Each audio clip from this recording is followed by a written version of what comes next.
Il n'y a pas de réquisition. Je ne peux pas dire non et qu'il n'y a pas. J'ai dit à mon sens, non. Merci, Monsieur le Président. Ah oui, je n'ai aucune connaissance.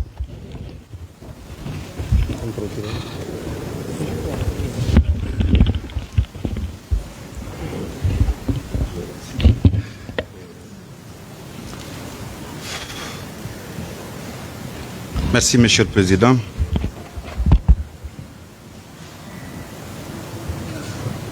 Monsieur Moussa Tchebro Camara.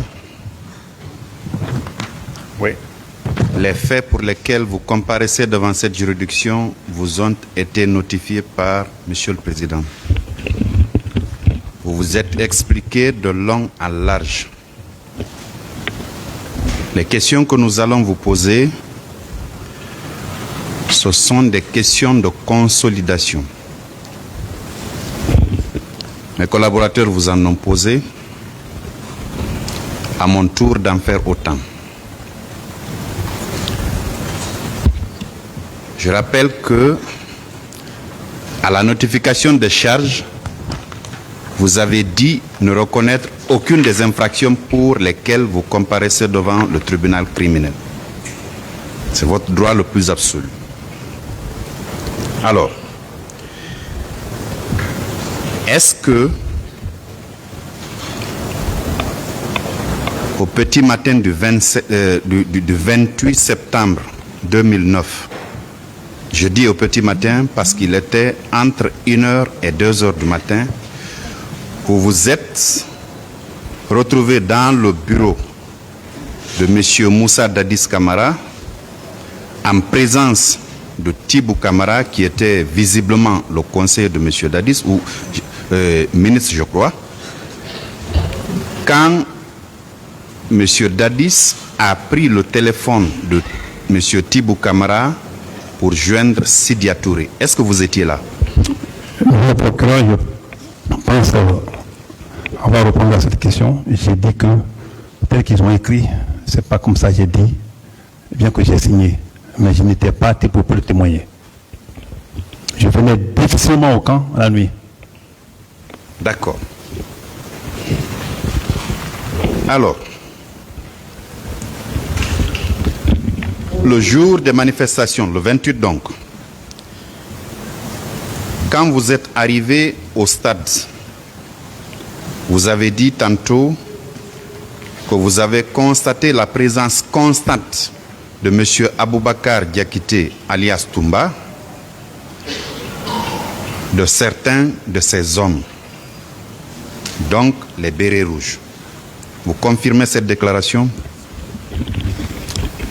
Oui, sauf que ce n'était pas le matin, parce qu'il y a eu des étapes avant que ces militaires ne viennent assiéger, s'il faut dire, le stade. Il y a eu des étapes, comment il vient d'expliquer, comment je suis venu, comment je me suis adressé à la foule, comment je me suis entretenu avec les leaders. Toutes ces étapes-là sont les préliminaires avant qu'on ne parle de Toumba. À quel moment alors vous avez vu de vos propres yeux, M. Toumba et ses hommes? C'est à quel moment? Merci, M. le procureur.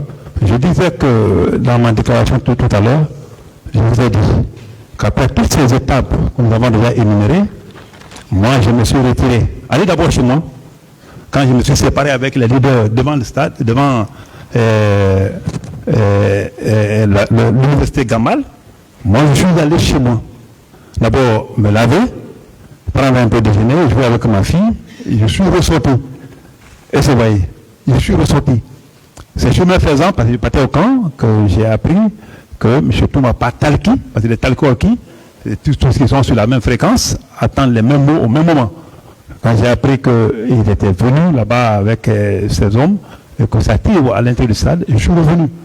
Mais je vous ai dit qu'avant de revenir, j'étais dans le dilemme entre les devoirs républicains de soldat et entre les risques qui peuvent arriver sur le terrain. Mais j'ai décidé le devoir, je suis revenu effectivement. Mes hommes m'ont dit, Farima était encore devant l'esplanade là-bas, il a dit, il ne faut pas rentrer, il faut rester, parce qu'il savait qu'on n'était pas en phase. Donc, mais malgré tout, j'ai insisté, j'ai pénétré, j'ai joué le rôle que je pouvais jouer. Oui. L'heure précise. Oui, mais je ne peux pas avoir exactement l'heure, parce que là, je n'ai pas chronométré, mais je sais que c'est après tout, c'est pour parler avec les leaders, comment je suis parti me laver et tout. Le temps mis là, c'est pas à quelle heure précise.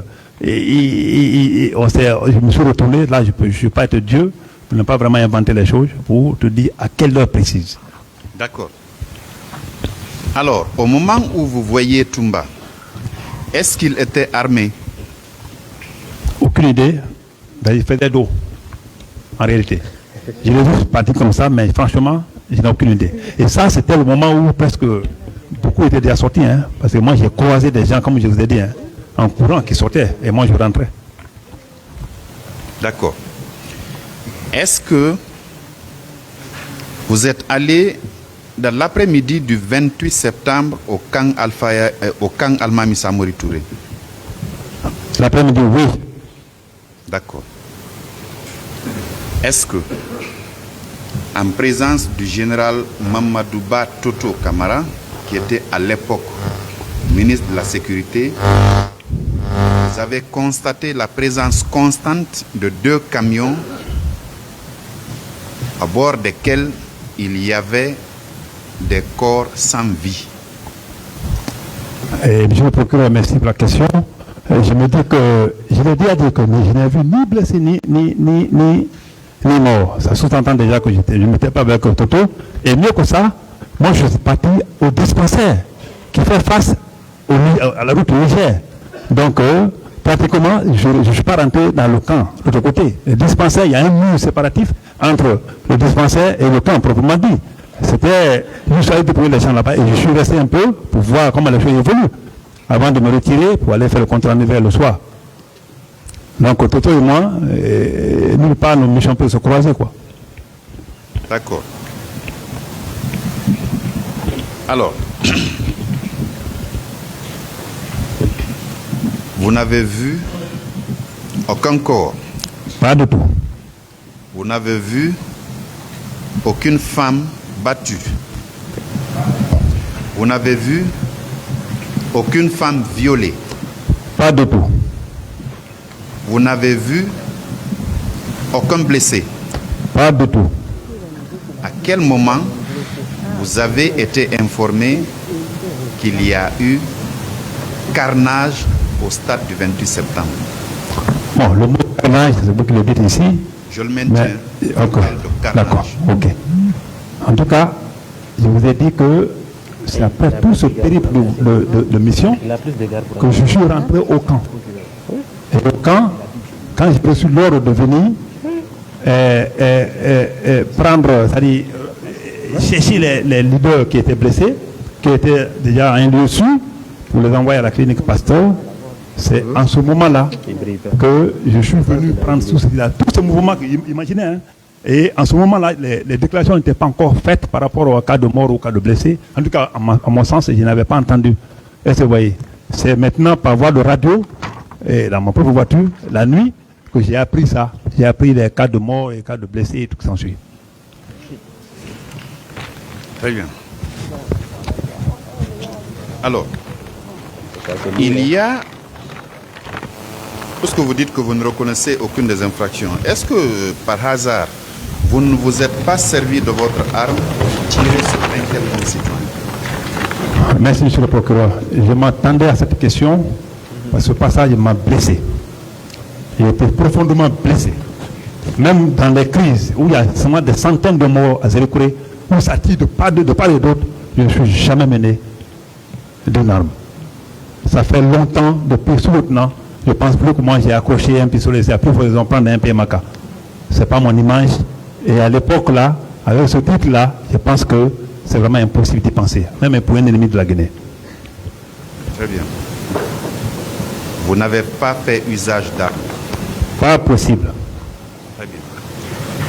Vous n'avez pas aussi donné des ordres formels aux gendarmes qui étaient sous votre autorité d'ouvrir le feu sur les manifestants? Oh, monsieur le procureur, voilà des questions que je m'y attendais. Parce que je l'ai vu dans l'ordonnance de renvoi. C'est choquant. Je ne dis pas pour faire plaisir. Mais je dis par rapport au rôle joué. Je dis par rapport à mon image. Je dis par rapport à ma formation. Je dis par rapport à mon éducation. C'est impossible d'y penser. Même pour l'ennemi de la Guinée, on sait que Tchebro ne peut pas le faire. Je n'ai aucun cas de conscience dans ce pays. Aucun cas de conscience. Si quelqu'un peut le prouver ici, même en dehors de ce procès, qu'il existe les preuves. Je pense que j'étais un homme normal. Si je suis anormal aujourd'hui, parce que je suis écoulé quelque part, qui est plein des personnes que j'ai arrêtées dans le même lien de vol, de viol, d'assassinat, de meurtre. Hein? Je ne peux pas dire le tout. Aujourd'hui, je suis peiné. Je suis peiné, mais c'est la loi. La loi, c'est la loi. Si on allait là-bas, vous avez retrouvé comment il y avait le sourire. Quand vous avez dit, la loi dit de se constituer partie de... J'avais le sourire. J'avais le sourire, ce n'était pas un sourire. Je me disais, dans la vie, tout peut arriver. Tout peut arriver. C'est Tebro qui est aujourd'hui accusé de meurtre, pas de viol, d'assassinat. J'étais peiné, monsieur le procureur. Et je suis encore peiné. Si j'ai pris l'exemple sur le petit Gabriel de Paris, c'est parce que je mérite ça. L'homme qui a plus de 40 satisfecits et décorations dans ce pays. Parce que j'ai servi les gens. Parce que je ne sais pas faire la différence. Je vais tirer sur quelqu'un, pourquoi? Non, monsieur... Non, ça fait... Monsieur, je peux continuer? Ah oui, monsieur. Monsieur Tchebro, oui.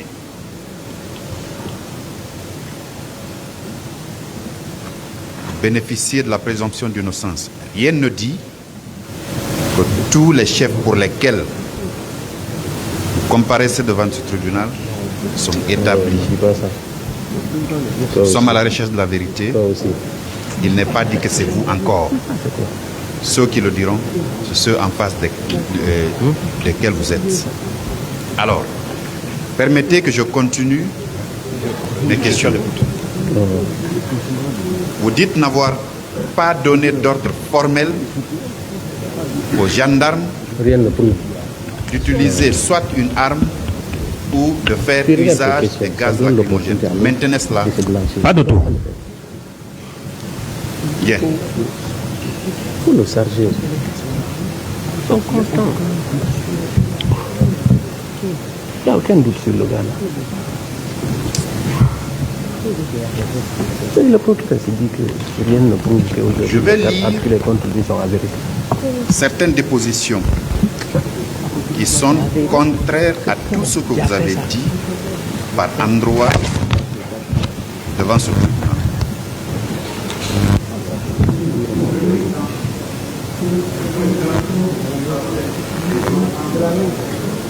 Dans les difficultés aussi.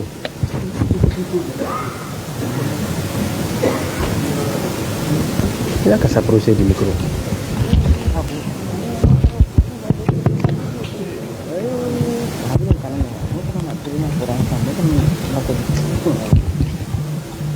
Je disais que je vais lire certaines dépositions qui indiquent clairement tout le contraire de ce que vous avez dit au tribunal.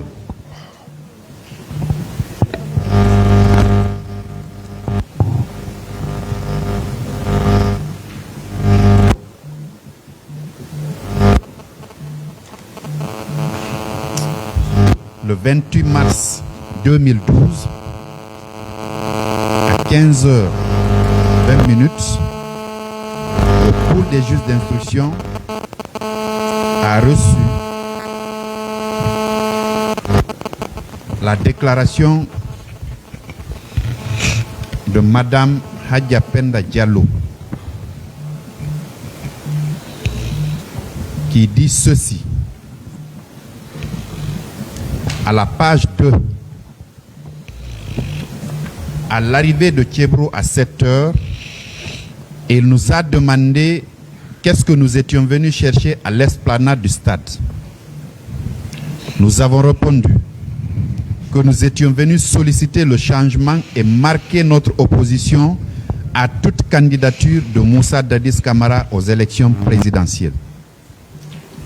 Elle poursuit. Sur ces ordres, les forces de l'ordre nous ont dispersés. Mais à 8 heures, avec l'arrivée des jeunes des différentes communes, ils se sont mis à faire des pourparlers. Entre-temps, Tchébro a saisi un jeune au collet, puis l'a fusillé. L'a fusillé. C'est important ça. C'est à la page 2. Ouais.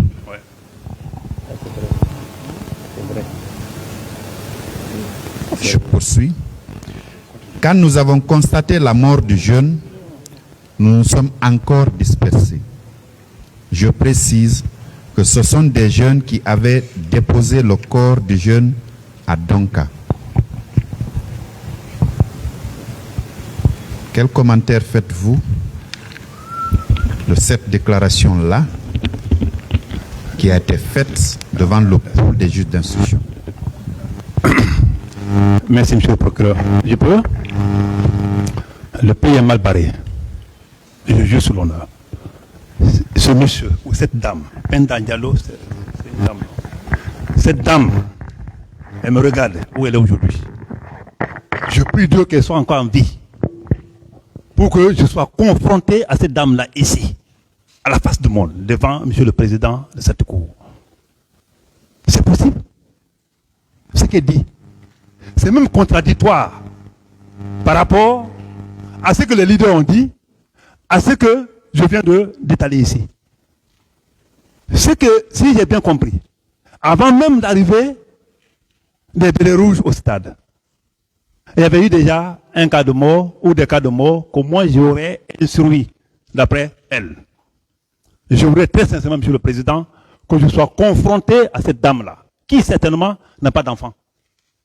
Parce que quand on sait qu'on doit mourir, quand on sait qu'on est pour cette terre pour un petit temps, on ne peut pas mentir. Non, j'ai pas fini.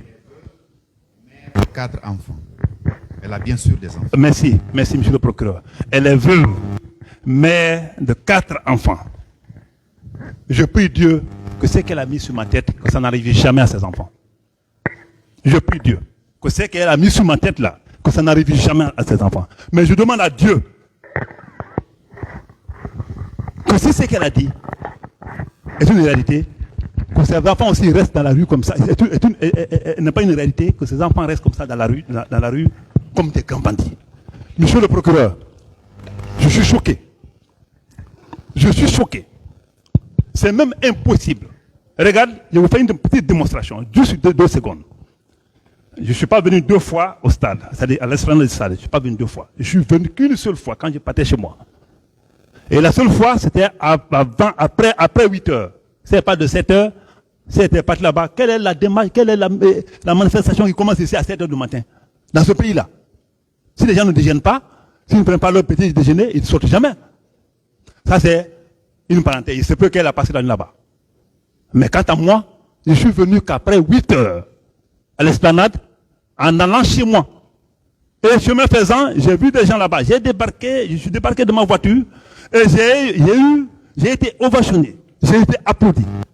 Vous allez voir, si vous le permettez, les images qui sont déjà disponibles sur clé, que j'ai données à mon... C'est pas fini, monsieur le procureur. Permettez-moi, s'il vous plaît. Oui, je suis satisfait par rapport à la réponse que vous avez donnée. Moi, je n'ai pas fini. Je poursuis. Je suis calme, hein. Mais monsieur le juge, monsieur le président, c'est choquant, ce pays-là.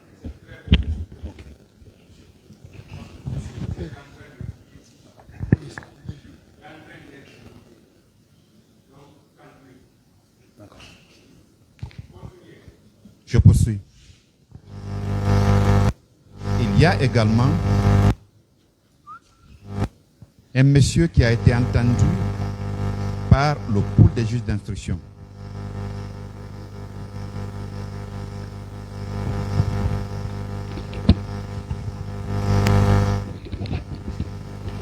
Son audition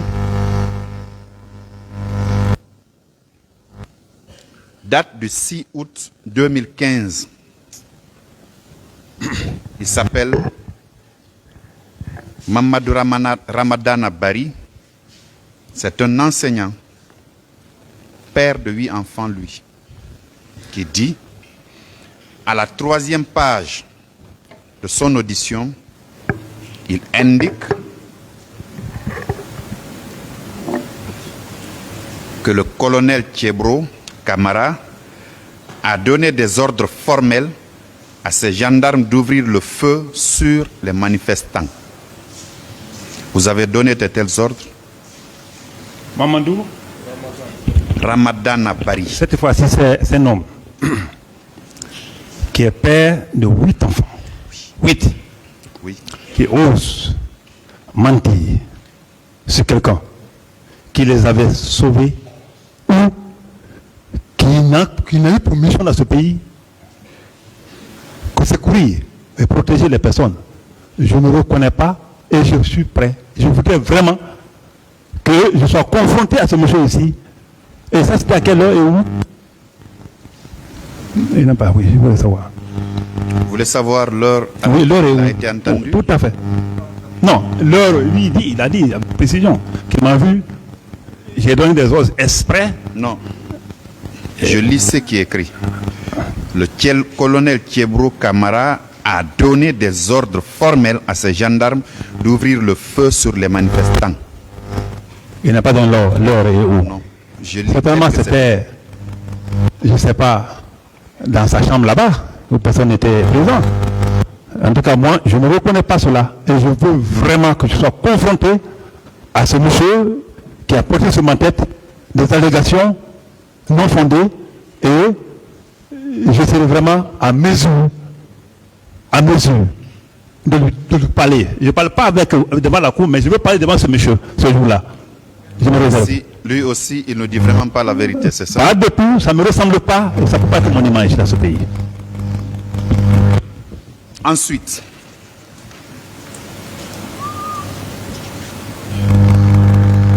Hadja Ramatoulaye Sow, administratrice civile, née en 1947,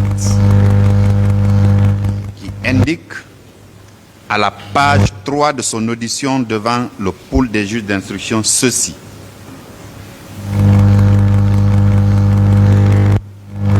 En dehors de Thiebro et de Toumba, je n'ai pu identifier les autres. Elle poursuit. Le cas de Thiebro, très tôt, il donnait ordre à ses éléments de lancer des gaz lacrymogènes. Mais je ne les ai pas vus tirer.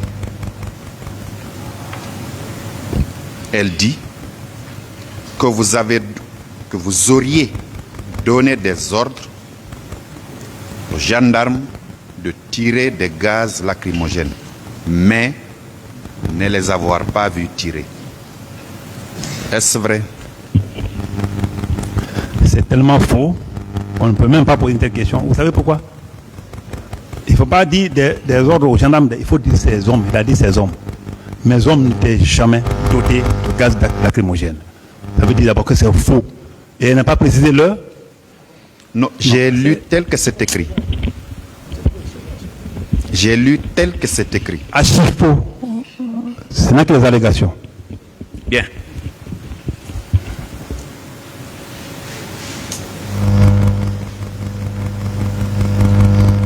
Alors, il y a un autre citoyen qui dit, entre-temps, une foule immense s'annonçait vers le stade. Vu l'ampleur, Thiebro Camara est venu de nouveau vers Sidya Touré pour lui demander si réellement il tient à avoir le stade. Ce dernier a répondu par l'affirmative. Thiebro Camara, en le quittant, lui a dit « Vous en tirerez toutes les conséquences ». Est-ce qu'il y a eu un tel échange entre vous et M. Sidya Touré?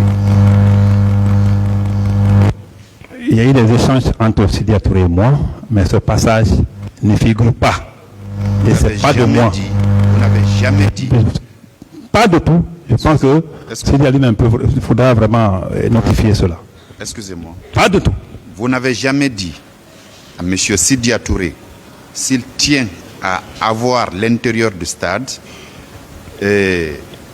qu'ils en tireraient toutes les conséquences.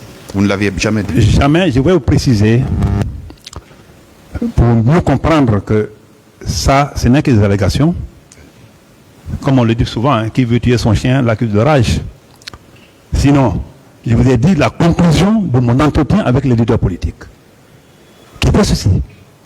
Nous partons vers nos militants pour leur expliquer vraiment le report à une date ultérieure, un pari couché, vous aussi, il faut que tous ceux qui ont été arrêtés soient libérés.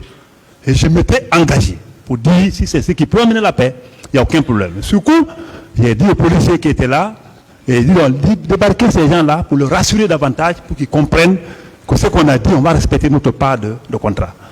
Donc si elle dit, avec toutes ces déclarations, je pense qu'encore, en se quittant aussi, au même moment, je dis, vous en tirerez les conséquences. Il faut vraiment qu'elle soit là et qu'elle vienne avec les preuves, en tout cas jusqu'à preuve du contraire. Je ne peux pas le dire et cela ne ressemble pas à Tchéboro. D'accord. Je poursuis.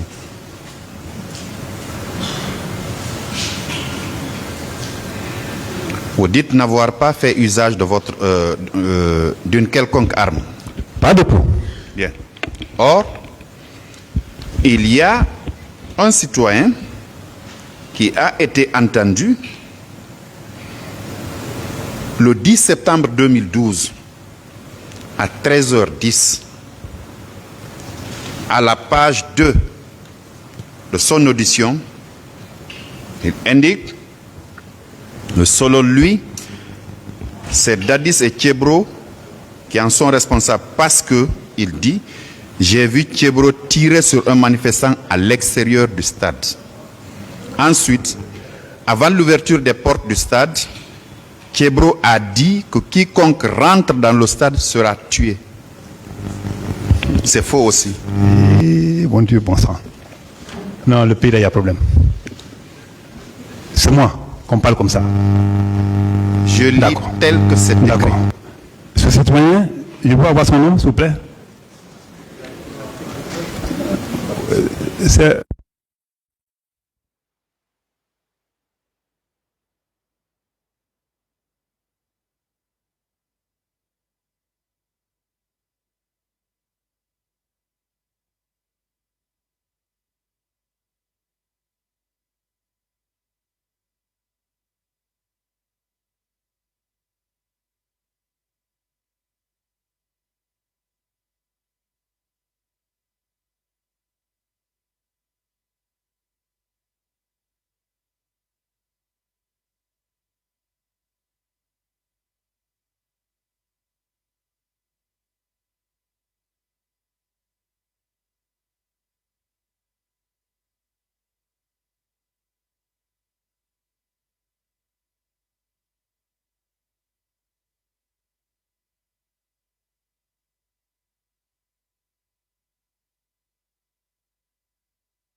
que des camions chargés de corps sans vie avaient quitté le camp Samori Touré en direction de Bessia, où on est allé ensevelir tous ces corps-là. Est-ce que vous étiez informé de cet état de fait?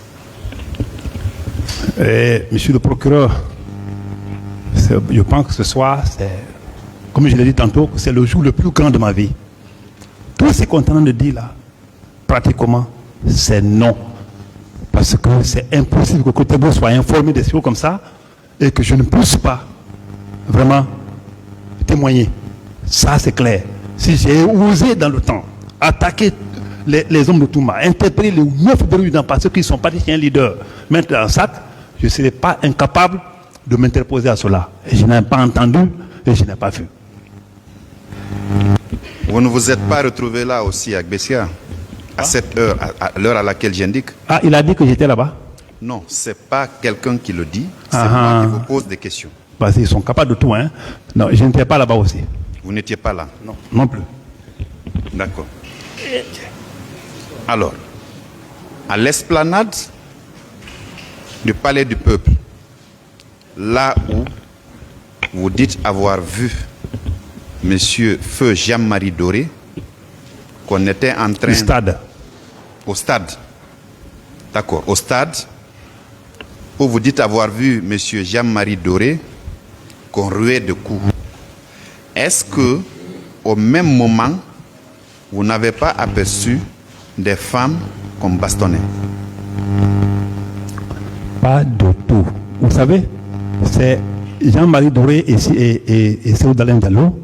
C'était juste à la sortie de la porte qui mène vers la pelouse. Est-ce que vous voyez? Oui. Mais Jean-Marie Doré était un peu en retrait. Mais un peu en retrait quand vous rentrez à votre gauche, à votre droite plutôt. Est-ce que vous voyez? Jean-Marie Doré était un peu en retrait, en train de le passionner là-bas. Mais au moment des faits, il y avait même pas 5 mètres entre nous. Au moment des faits, je n'ai rien observé par rapport à ce que vous posez comme question. Pas du tout. Est-ce qu'après ces événements-là, en votre qualité de secrétaire d'État chargé de la lutte contre le grand banditisme, le crime organisé et les services spéciaux, vous avez reçu un ordre de M. Moussa Dadis Camara à l'effet de procéder à l'arrestation de M. Aboubakar Diakité alias Toumba? Non, parce que l'arrestation de Touma ne pouvait pas relever de moi. Vous voyez. Donc, quand un militaire faute, on sait comment il faut faire. Il serait mieux pour répondre à ces questions parce que je suis sûr et certain que je n'ai aucune idée par rapport à ça. Arrestation de Touma. Vous n'avez pas reçu des instructions du commandant en chef des forces armées d'alors de procéder à l'arrestation de M. Aboubakar Diakité alias Toumba? Je dis non. On attendait quand même entre le bouche à l'oreille comme ça, mais moi je n'ai pas été instruit à cet effet. D'accord. Est-ce que, après les événements du 28 septembre, les jours d'après donc, est-ce que, au sein du CNDD, vous avez fait une réunion au cours de laquelle le commandant en chef des forces armées a pris la parole pour flétrir le comportement, pour flétrir ce qui s'était passé au stade du 28 septembre? Comme vous le savez, généralement, même maintenant, généralement je suis un homme de terrain. Je rentre difficilement dans mon bureau parce que partout où les hommes sont, je veille souvent, même à l'intérieur du pays c'est comme ça. Donc je n'ai pas participé à une telle réunion, mais je pense qu'ils sont mieux placés pour répondre à cela. Très bien.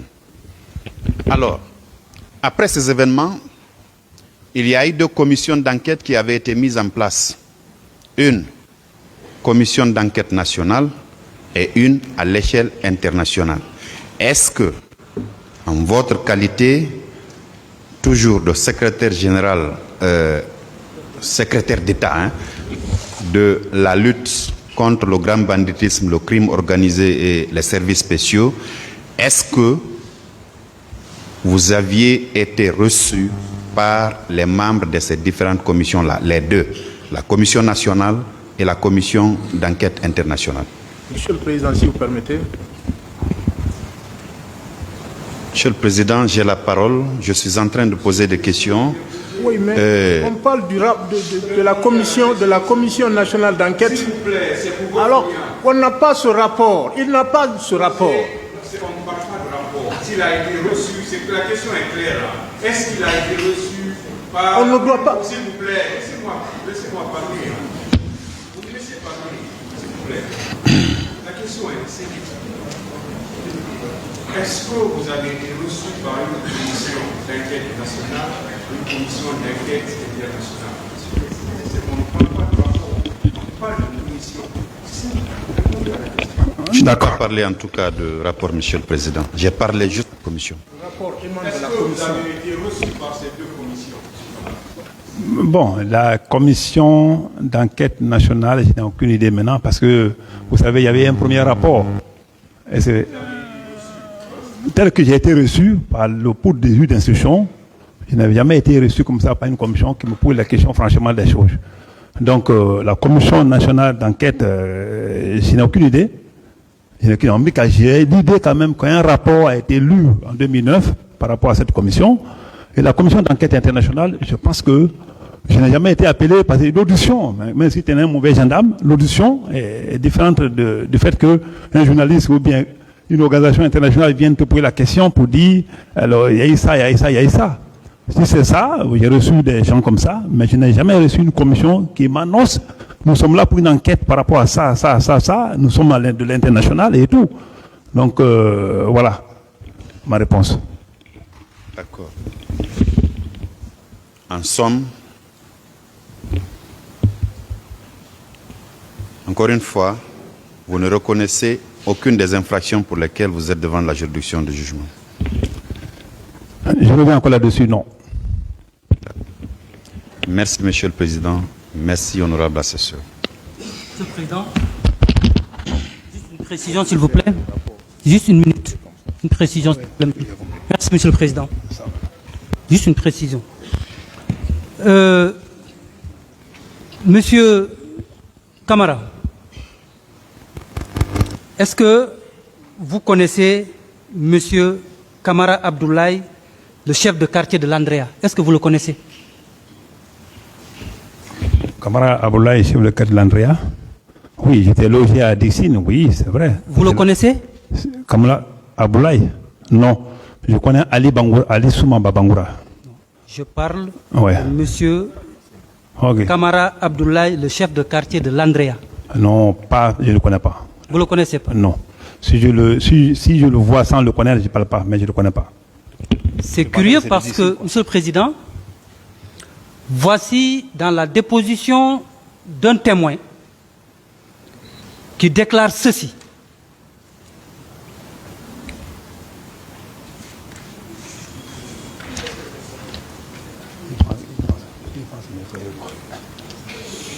Concernant, à part Tchekbouro, je n'avais pas vu un autre chef militaire à l'alentour du stade.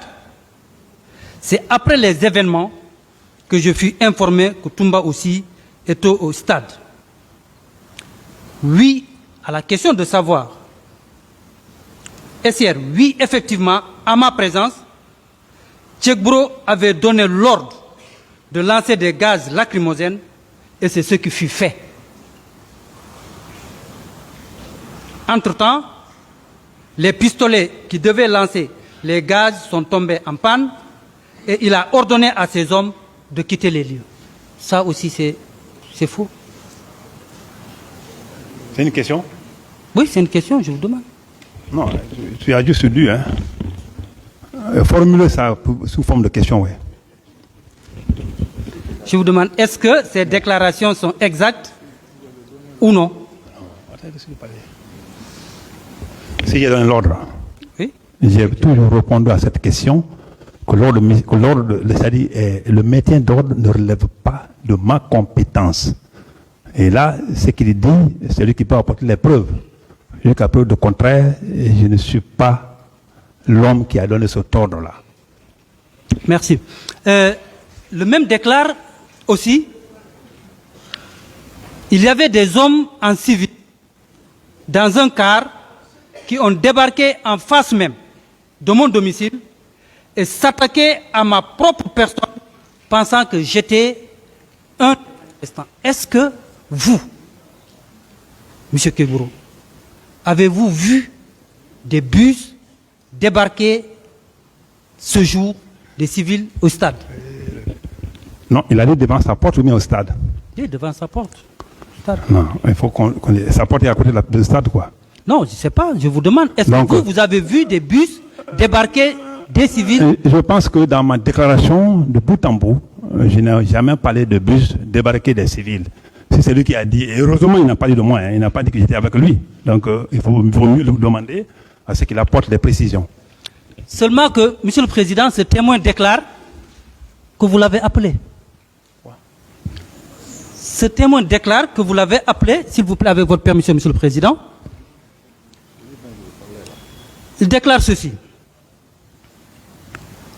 Avant le 28 septembre, on a suivi à la radio qu'il n'y avait pas de manifestation. Le 28 septembre à 8 h, j'étais chez l'imam de mon quartier pour le baptême d'un de mes enfants.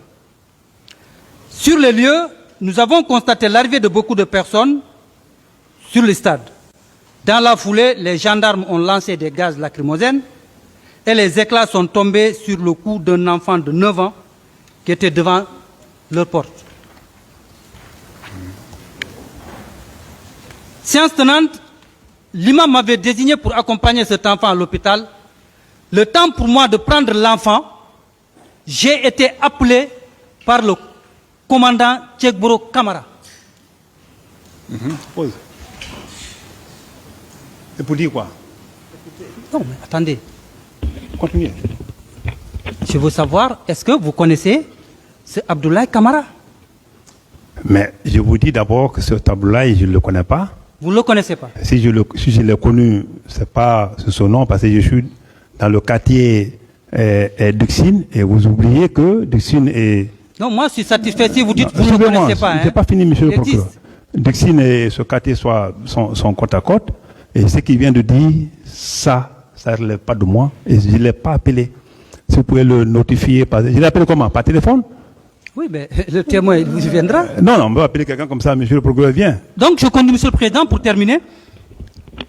Vous êtes allé, il dit, il me proposa de remettre cet enfant à un autre et qu'il y avait urgemment besoin de moi. À mon arrivée auprès de lui, il me proposa de dissuader les gens pour ne pas qu'ils viennent vers le stade, pensant que tout ceci venait de mon quartier. C'est grave. Tu sais pourquoi? Ce qui m'a irrité, jusqu'à le président m'a dit de me calmer. Je suis calme, hein? Je suis un officier supérieur. Mais franchement, si à ce niveau, si les gens, les Guinéens peuvent se mentir comme ça, les uns sur les autres, dans le but de ternir l'image, et pourquoi même pas tuer quelqu'un? Parce que déjà... Pour terminer, monsieur le président... Non, je n'ai pas fini. Je n'ai pas fini. Il n'est pas satisfait. Parce que franchement, j'ai horreur aux mensonges. Il déclare: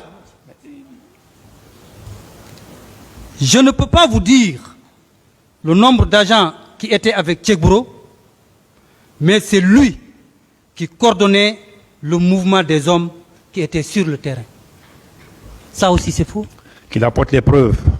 Ce qui est sûr et certain, la coordination n'était pas de mon ressort. Ce qui est sûr et certain, je vous ai expliqué comment je roule. Même maintenant, ici comme ailleurs, quel que soit le mouvement, je suis avec un seul chauffeur et avec un seul garde de corps. Vous pouvez demander à n'importe qui. Que pour le moment, donc voilà. Je finis avec M. Keb. Je vous remercie.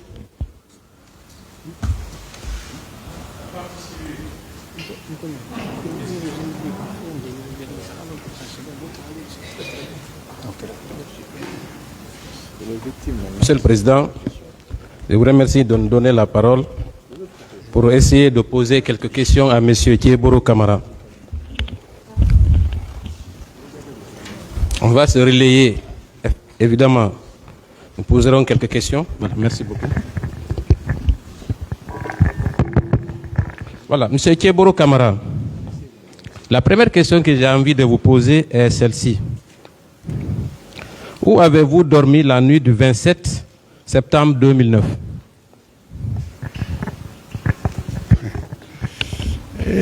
Non, ça. Où j'ai passé la nuit? Oui. Dans mon bureau. Comment? Dans mon bureau. Donc vous avez dormi dans votre bureau? Oui. Très bien. Vous avez déclaré dans votre procès verbal d'interrogatoire, Oui. parlant à M. Sidia, que c'est devant vous que le président Moussa Dadis Camara l'a appelé. Est-ce que vous confirmez ces dires?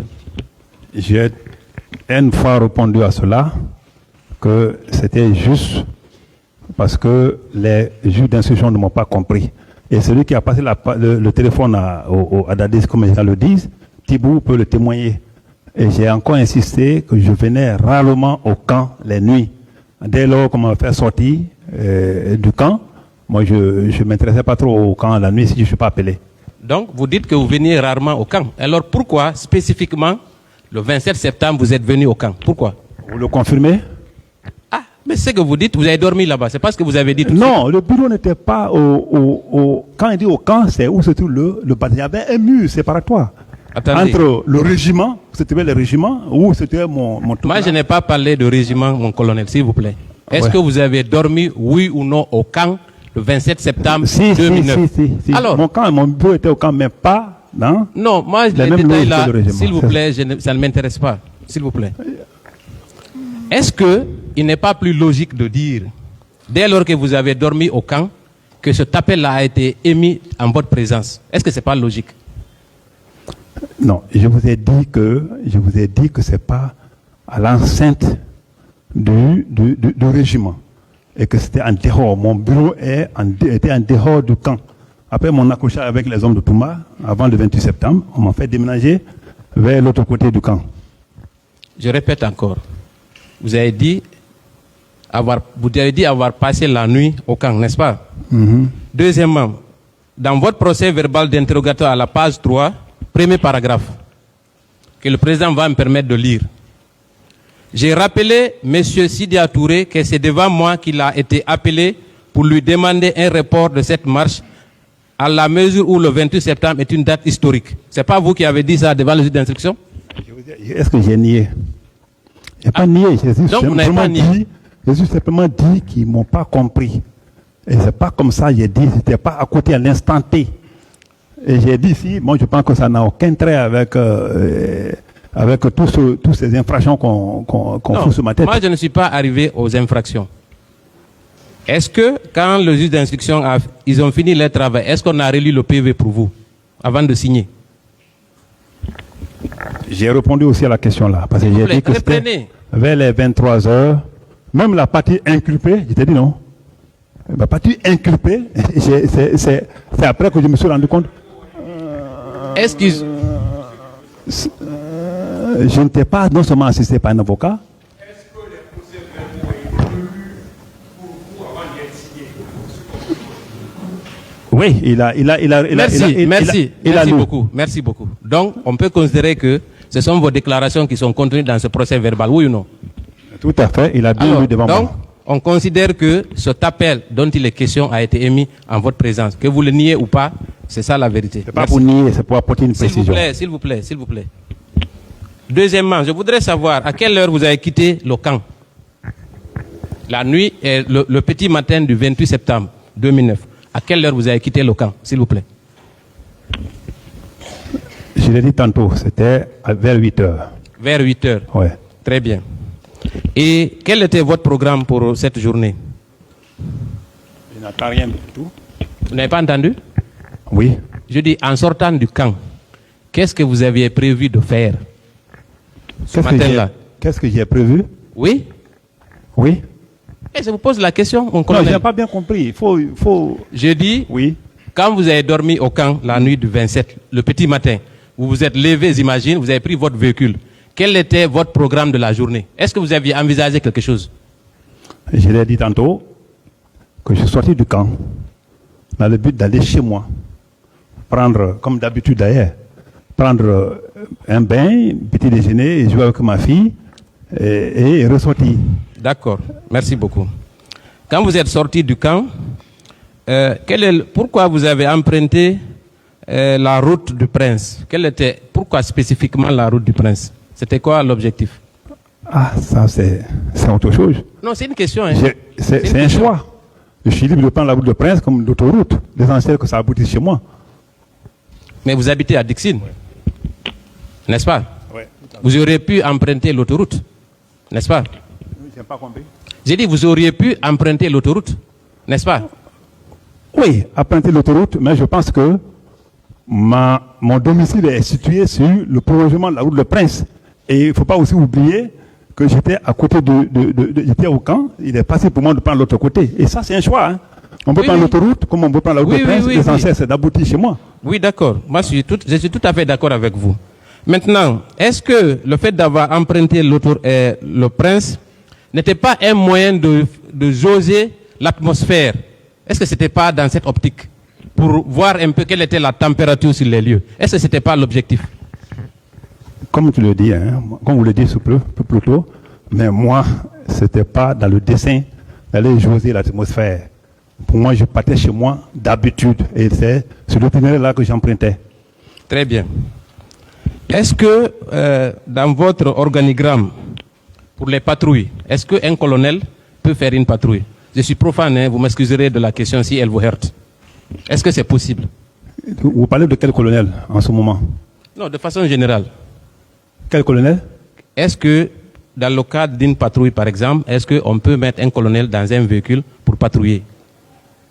Non, mais ça, la question là n'est pas à moi. Je voulais simplement parler de quel colonel. Parce que c'est pas, les grades ne sont pas limités pour faire une mission. Les grades ne sont pas limités pour faire une mission. S'il n'y a pas d'éléments, si c'est là que le colonel qui peut vraiment faire la chose, il peut le faire. Est-ce que alors, plus spécifiquement, est-ce que le 28 septembre, vous étiez en patrouille sur la route de Prince? Oui ou non? Est-ce que j'ai une seule fois dit, dans ma déposition, comme dans ma déclaration Mais c'est une question, mon colonel. Non. Mais c'est une question que je vous d'accord, pose. Monsieur le Président. Oui, non. Non, j'ai compris, Monsieur le Président.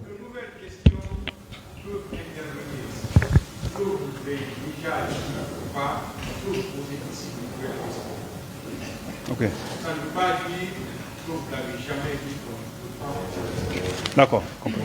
Oui. Merci, Monsieur le Président, pour la précision. Est-ce que ce jour-là, vous n'êtes pas passé par Hamdallah Bambeto pour avoir une idée de l'atmosphère? D'accord, non seulement je n'étais pas colonel à ce moment, je n'étais pas colonel à ce moment, mais aussi je n'étais pas sorti pour aller chez moi dans le but de faire une patrouille. Une patrouille se fait en groupe, un pick-up ou deux, mais j'étais sorti pour aller chez moi. Et quand on parle de dosage, moi je pense que je n'étais pas dans cet esprit. Très bien. Vous avez déclaré toujours dans votre procès verbal d'interrogatoire, à la page 2, concernant les événements proprement dits au matin, comme d'habitude, du Calvaire, j'ai décidé de me rendre au domicile. Chemin faisant, j'ai constaté des regroupements de personnes qui se sont mis à m'applaudir. Parmi eux, il y avait des bandits et des loupards. Comment vous avez évalué et distingué dans cette foule les bandits et les loupards? Qu'est-ce qui vous a donné cette impression? À quel point? Vous avez dit, quand vous êtes sorti du camp, chemin faisant, j'ai constaté des regroupements de personnes qui se sont mis à m'applaudir. Parmi eux, il y avait des bandits et des loupards. Comment vous avez pu distinguer dans ce groupe-là les bandits et les loupards et d'autres manifestants? Comment vous avez su? Parce que simplement, comme j'ai dit tantôt, le constat que j'ai fait là-bas et qui a prouvé que les gens étaient déjà en mouvement, en position de marche, c'est parce que le groupe qui était en côte de la route ont applaudi. Mais derrière là-bas, il y avait déjà un pneu qui brûlait. Moi, ça me permet en tant que spécialiste que c'est vraiment les loupards. Est-ce que ce n'est pas ce qui a motivé votre attitude qui consistait à appeler deux pick-up, notamment au niveau de Hamdallah? Est-ce que je t'ai dit que j'ai appelé des pick-up au niveau de la mer? Je n'ai pas appelé des pick-up au niveau de Hamdallah. cela ressort des procès verbaux d'audition de partie civile au niveau de Hamdallah. Ah, de partie civile? Oui, oui, effectivement. Non, là, cela ne vient pas de moi. Si j'ai appelé, ce tapeur ne vient pas de moi. D'accord, très bien. On va venir à vos services de patrouille. Vous avez indiqué ici que pendant plusieurs mois ou peut-être des années, il y avait deux types de patrouilles, la patrouille nocturne et la patrouille diurne. Est-ce que c'est vrai? Si. Quel est le rôle, quel est l'objectif pour les patrouilles diurnes? Quel est l'objectif? La patrouille diurne? Oui, oui. Mais c'est un moyen de rassurer les citoyens. Là, il y a souvent les polices de proximité. À l'époque, il n'y avait pas de police de proximité. La patrouille diurne a rassuré les citoyens. Et à l'époque, il ne faut pas oublier, bien on fait semblant d'oublier, à l'époque, il y avait souvent les attaques nocturnes, les attaques diurnes. La Guinée, toute la population le sait. Même vous-même, vous le savez. Attendez, pour les patrouilles diurnes là, c'est de quelle heure à quelle heure? Je voudrais savoir, campez-nous un peu l'intervalle. C'est de quelle heure à quelle heure? C'est de quelle heure à quelle heure, s'il vous plaît? La patrouille diurne, oui. Oui. Ça, je pense que le responsable de la patrouille pourra vous dire ça. À ce que je sache, mon colonel. À ce que je sache, mon colonel. Mais si je ne connais pas exactement de quelle heure à quelle heure, il n'y a pas d'heure exacte pour dire vous sortez à telle heure, vous rentrez à telle heure. Alors, habituellement. Dans ce cas, pour mieux vous élucider, il faut mieux se référer au commandant de la patrouille qui a été même entendu par les juges d'instruction. Je pense que son PV peut vous éclaircir plus. Maintenant, c'est comment je voudrais savoir. Est-ce que c'est vous qui êtes le responsable, qui étiez le responsable des services spéciaux de l'époque? C'était vous le responsable, oui ou non? De quoi? C'était pas vous le responsable de ce département? De ce service, de ces services spéciaux, c'était pas vous? Absolument. Alors, quand il y a des patrouilles, on ne vous rend pas compte? Quand la patrouille? Oui, oui. Si. On dit que nous sommes sortis aujourd'hui, on est rentrés pour manger. Généralement, on mangeait entre 12h et 14h. Les gens pouvaient rentrer à 12h, pouvaient rentrer à 14h. Ça dépend de la distance parcourue. Les gens pouvaient aller jusqu'à Ansumania. À l'époque, il était une brousse. Et vous voyez. Maintenant, prenons un seul exemple d'un compte rendu. Est-ce que on peut dire que diurne, c'est à partir du matin? Est-ce que c'est possible pour un profane? Diurne, les patrouilles diurnes, c'est au petit matin ou c'est la nuit? Dites-nous, éclairez-nous, mon colonel, s'il vous plaît. Diurne, pas dire que la nuit encore. Je vous dis que la partie diurne, ça dépend de la distance parcourue. Il peut aller le matin, tôt, s'il doit aller commencer très, très loin pour venir, comme il peut aller tardivement. Ça dépend de l'officier de planification. Mais ça peut aller jusqu'à 13h, 14h, comme vous l'avez indiqué. N'est-ce pas? Même au-delà, ça dépend de la distance. Si vous voulez à revenir, c'est pas évident. Très bien, très bien. Et ça consiste en quoi, concrètement? Je l'ai tantôt dit que la patrouille diurne consiste ici, non seulement pour rassurer les citoyens, mais... En quoi faisant? En quoi faisant? Rassurer les citoyens, en quoi faisant? Oui, mais vous savez qu'à l'époque, les gens débarquaient les autres dans les voitures. Les gens, quand nous on venait à l'époque de CNDD, tout le monde sait dans quel état on a trouvé la Guinée en termes de criminalité organisée. Si c'est parce que c'est un problème aujourd'hui, vous posez en quoi faisant, c'est bien. Mais je pense qu'ils ne faisaient que leur mission. Vous savez, moi je reste toujours sur ma faim parce que le 28 septembre, la patrouille diurne dont il est question, elle devait quitter de quel endroit à quel endroit? Est-ce que vous avez une idée? Je pense qu'il y avait un responsable de patrouille qui a été entendu devant le tribunal, devant le cours de juge d'instruction. Je pense qu'il faut se référer à sa déposition. Il ne vous a jamais fait de compte rendu? Ce jour? Oui. Oui. Ce jour? Oui. Non. Après, le lendemain par exemple, des événements, il ne vous a pas fait le compte rendu de la patrouille? Mais mon frère, ces détails-là, comme tu dis comme ça, la patrouille nocturne, la patrouille diurne, le jour du 28 septembre, avec tout ce qui s'est passé là, et vous voyez, pendant que les gens sont en train de réfléchir, parce que un ou deux ou quelques citoyens ont trouvé la mort, c'est à ce moment qu'il faut dire, j'ai fait la patrouille, on a trouvé un bandit ici, ou bien on a trouvé un sac de chambre indien par là. Donc, je n'ai aucune idée par rapport à ça. Donc, vous ne contrôliez pas vos services alors? Si. D'accord. Ça veut Je vais vraiment passer. pas Le dire ça. tribunal appréciera. Ok. Deuxièmement, vous avez indiqué ici que vos patrouilles diurnes n'avaient pas en leur possession des armes. Est-ce que vous confirmez ça? C'était des consignes données. La patrouille d'une sans armes et la patrouille nocturne armée. Parce que deux fois, on était affaire aux grands bandits. Je pense que le peuple de Guinée s'en souvient encore. Donc, comment expliquez-vous alors la présence de vos éléments à côté du stade en armes? Comment expliquez-vous ça? Vous avez des preuves qu'ils étaient au stade en armes? Oui. Ok. D'accord, Monsieur le Président. Je n'ai vu personne en armes parce que à ce niveau, il ne dirait pas de moi. Alors, comment étaient-ils équipés? Quoi? S'ils ne sont pas en armes, ils sont équipés de quoi? Si les gens ne sont pas en armes, Oui, ils sont équipés de quoi? Ils peuvent être en quoi? Ils sont sans armes? Donc, vous expliquez que cette patrouille, vous avez 5 agents dans un pick-up qui font de la patrouille, même pas un couteau avec eux. Vous pensez que cela est logique, mon colonel? Mais mon frère, je pense que il ne faut pas juste chercher de l'os dans le foie. Je te dis que la patrouille relevait de la compétence administrative ou opérationnelle d'un officier supérieur, ou un officier à l'époque. Et cet officier a passé devant le cours de juge d'instruction. Et je pense que à ce niveau, à ce jour-là, est-ce qu'ils étaient en armes ou pas, ne relève pas de moi, parce que moi, je ne les ai pas vus en armes. Si vous avez des preuves contraires, je pense que c'est le bon moment. Moi, je ne suis pas arrivé au stade d'abord. Moi, je vous demande, pour une patrouille diurne, est-ce que vous maintenez ici que les éléments qui composent cette patrouille ne sont jamais armés pendant la journée? C'était des consignes données. D'accord. Alors, vous avez déclaré aussi que dans le cadre du maintien d'ordre du 28 septembre, eux, ils étaient le deuxième rempart. Est-ce que vous confirmez ça? C'est aussi des consignes données.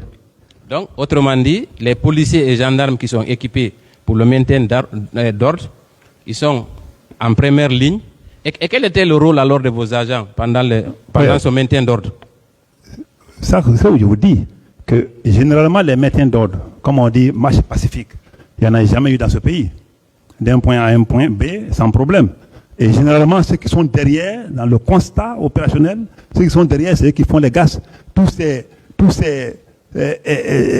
casses-là et tous ces des attaques au niveau des boutiques autres là, ça c'est ceux qui sont derrière. Généralement, ceux qui sont devant sont avec les responsables. Si vous remarquez, l'hostilité c'est derrière. Je pense que vous n'avez pas compris ma question. J'ai bien compris, c'est vous qui n'avez pas compris certainement. Mais j'ai répondu. Vous n'avez pas compris. J'ai dit que les gens étaient derrière pour s'occuper en cas de casse et autres là, des bandits qui vont vraiment s'occuper de s'attaquer aux boutiques des gens. C'était pour ça. Parce que ceux qui sont derrière, généralement c'est des bandits. Ceux qui sont devant, c'est des responsables.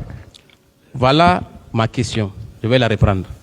Vous avez dit ici que ceux qui sont équipés pour le maintien d'ordre sont en première ligne, n'est-ce pas? Oui ou non? Oui. Maintenant, vos agents sont à quel niveau? Est-ce qu'ils sont à la seconde ligne ou pas? Dans le cadre du 28 septembre, ils étaient où? Mais c'est ce que j'ai dit. Si ça c'est des consignes données, de rester toujours derrière pour voir si un magasin ou une boutique ne peut pas être attaqué après par les bandits. Donc, ce qui signifie, on peut conclure que vos agents et vos éléments ont participé au maintien d'ordre le 28 septembre, oui ou non? Ça, c'est pas de maintien d'ordre. Ça, c'est notre mission régalienne, hein, en termes de les chargés du grand banditisme. Attendez, pour que je comprenne. Quand même, vous confirmez qu'ils étaient sur les lieux le 28 septembre, oui ou non? Je pense que je l'ai dit tantôt. Et non, mais répétez, mon colonel, s'il vous plaît. D'accord. Ils étaient sur les lieux, oui ou non? Oui, derrière, pour vraiment encadrer le truc et veiller sur les casses. Dans combien de pick-up? Sur l'artère, là, je pense qu'il y avait 2 pick-up. Je l'ai dit tantôt. Et dans l'autre artère? Parce qu'il n'y avait pas que l'axe Le Prince, il y avait aussi la route. L'autre aussi, 2 pick-up. On n'avait pas beaucoup de pick-up.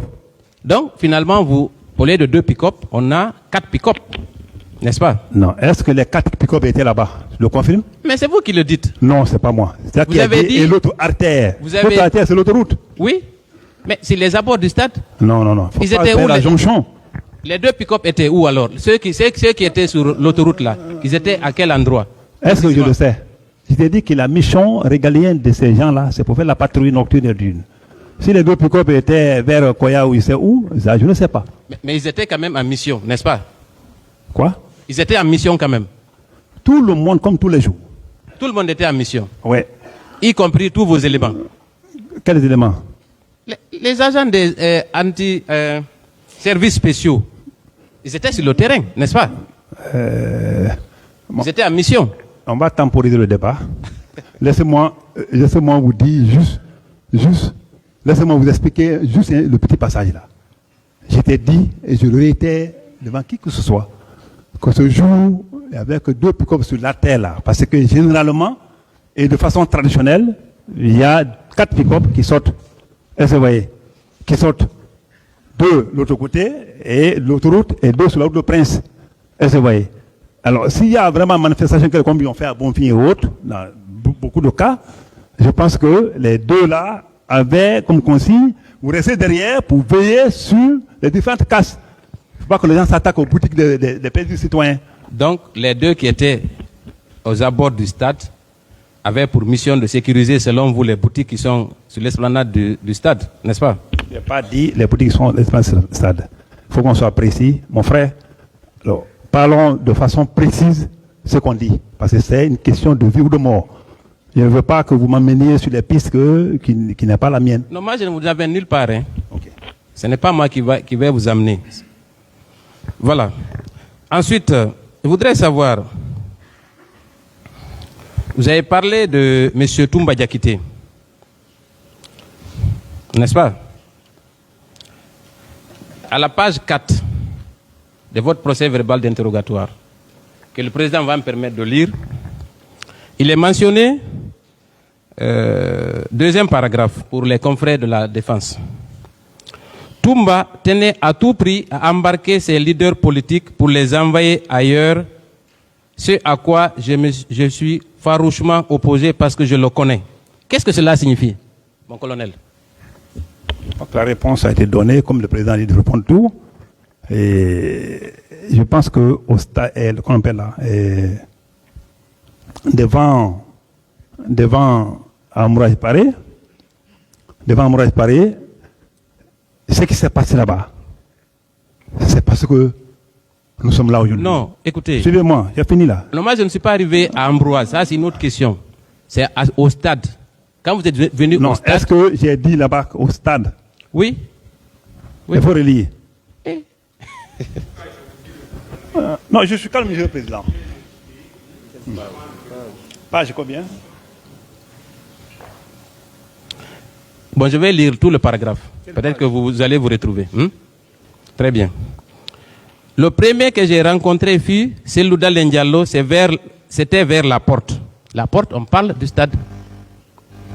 Il m'a fait part du comportement des loubards qui sont les bérets rouges de Toumba. Je n'avais même pas vu ce paragraphe. Voilà.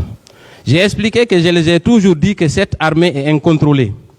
Entre-temps, Sidi Touré, mais un peu blessé, je les ai mis à la disposition de quelques-unes de maisons pour les diriger vers ma voiture. Non loin de là, j'ai récupéré Jean-Marie Doré que les gens frappaient. Revenant sur mes pas, j'ai trouvé Dalin à terre à qui on administrait des coups de bâton. J'ai donné un coup de pied à ce béret rouge qui le frappait. Je précise que moi-même j'ai reçu plusieurs coups. Ensuite, maintenant, le paragraphe se poursuit. Toumba tenait à tout prix à embarquer ses leaders politiques pour les envoyer ailleurs, ce à quoi je me suis farouchement opposé parce que je le connais. Il m'a traité de traître, mais je n'ai pas lâché prise. Qu'est-ce que cela renvoie? J'ai donné ce paragraphe par rapport à notre intégration devant choses qu'on appelle là. Quand nous ont poursuivis jusqu'au niveau de Amourage Paré. Non, mon colonel, je suis désolé. Non. Ça, c'est dans l'enceinte même du stade que vous l'avez dit. C'est dans votre procès verbal. Non, mais je n'ai pas dit là-bas à l'enceinte du stade. C'est un paragraphe qui est isolé. Mais c'est dans le stade. Non. D'abord pour les embarquer. Monsieur le Président, il est en train de lui donner des réponses.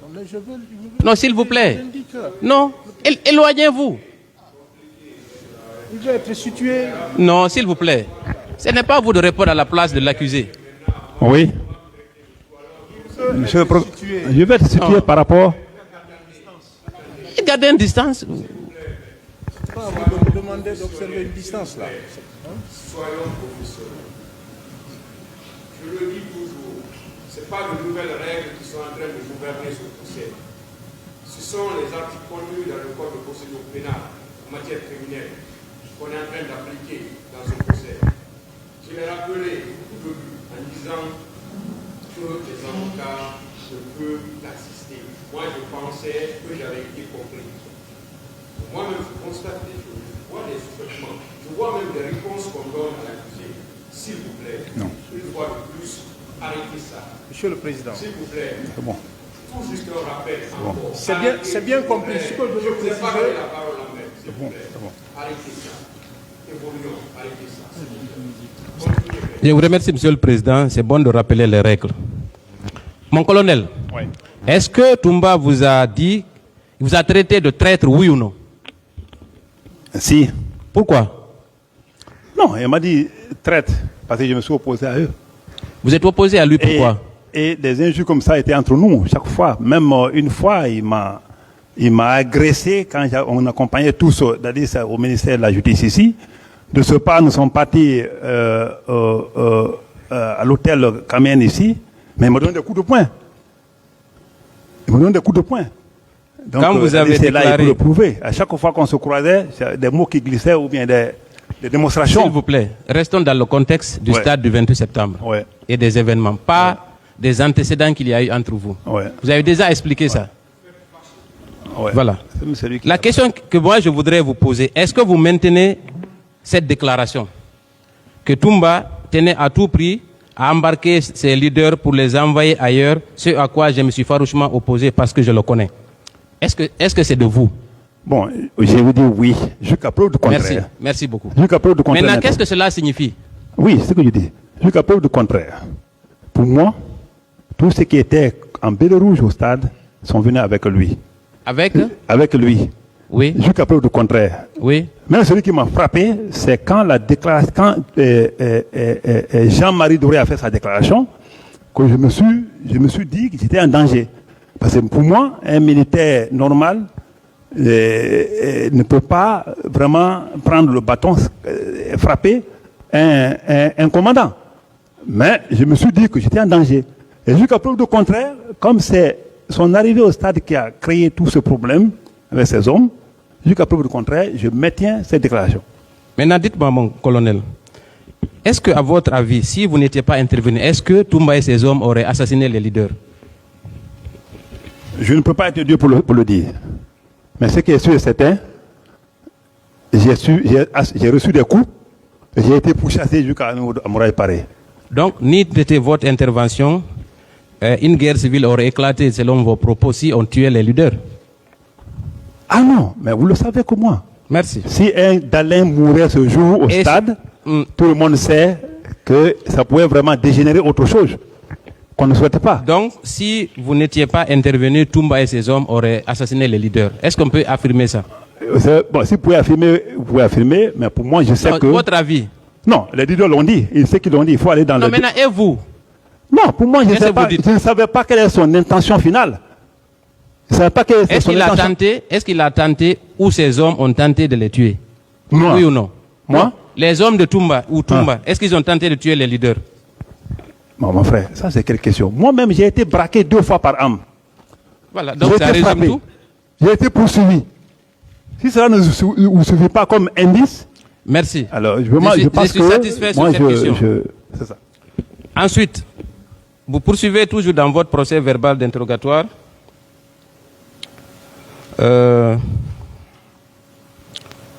Là, juste au moment de transporter la cellule d'Alendialo à l'intérieur, Toumba et ses hommes sont venus nous encercler devant la porte, dégoupiller les grenades et menacer de nous faire exploser tous en cas d'admission d'un des leaders dans la clinique. Est-ce que vous avez dit ça? Si j'ai dit, je pense que d'autres leaders témoins l'ont dit. Merci. Donc vous confirmez à cette barre que Toumba et son groupe ont dégoupillé une grenade et vous ont menacé de la faire exploser si un des leaders est admis à l'hôpital, n'est-ce pas? Je le dis et je pense que... Par oui ou non? Oui, je l'ai dit, mais d'autres personnes l'ont dit aussi. Très bien. Enfin, après tout, c'est sur la même page, hein. Après tout, je me suis rendu au camp Alpha Yaya Diallo pour rendre compte au capitaine. Qu'est-ce que vous êtes allé lui rendre compte? Je pense que tout le monde a rallié ce jour-là, même les ministres au camp, pour voir ce qui s'est passé et puis apporter le concours. Est-ce que ce n'est pas parce que c'est vous qui l'avez responsabilisé pour le maintien d'ordre, vous n'étiez pas allé pour lui rendre compte de ça? Est-ce que ce n'était pas le cas? Le rôle que j'ai joué là, ne mérite-t-il pas un compte-rendu? Le rôle comment j'ai joué, le constat que j'ai fait ce jour-là, ne mérite pas pour toi un compte-rendu éventuel? Ok, très bien. Et le dernier paragraphe qui m'intéresse sur cette page, parlant au capitaine, vous avez dit, je lui ai dit que son petit Dieu a investi le stade pour blesser les leaders et étant d'autres, impulsif qu'il est, il m'a répondu que Toumba va payer et qu'il va le mettre à la disposition de la haie. Il m'a remercié. Est-ce que M. Moussa Dadis Camara vous a dit ça? J'ai dit bien sûr dans ma déposition, il était très fâché. Parce que qui connaît Moussa Dadis, on sait qu'il est loin d'être un criminel, à moins que le contraire soit produit. Selon vous, pourquoi? Le jour-là, quand je suis parti, je l'ai trouvé déjà avec des gens. Les totos y étaient et tout. Et j'ai fait le compte rendu. Et petit Dieu, le mot petit Dieu, nous-mêmes, je disais tout le jour. Même à Sekouba, je disais que c'est le petit Dieu. Parce que me faire sortir du camp, jusqu'à preuve du contraire, je ne l'ai pas digéré. Je ne l'ai pas digéré parce que c'était vraiment une manière de suivre un peu ma petite dignité, qu'on me fasse sortir du camp pour m'envoyer à un coin vraiment isolé. Et voilà, j'ai dit, j'appelle toujours petit Dieu. Donc ça, c'est un truc que même maintenant, je peux le réitérer devant n'importe qui. Est-ce que... pourquoi, selon vous, M. Moussa Dadis Camara a appelé Toumba petit Dieu? Pourquoi? Non, ce n'est pas lui qui appelait, c'est nous qui appelons le petit Dieu de Balize. Ah oui. Donc, c'est parce qu'il est impulsif. Qui est impulsif? Toumba. C'est pour ça que vous l'appelez petit Dieu? Ah, en tout cas, il est ce qu'il est. Il est ce qu'il est. Oui. Je vous remercie, Monsieur le Président.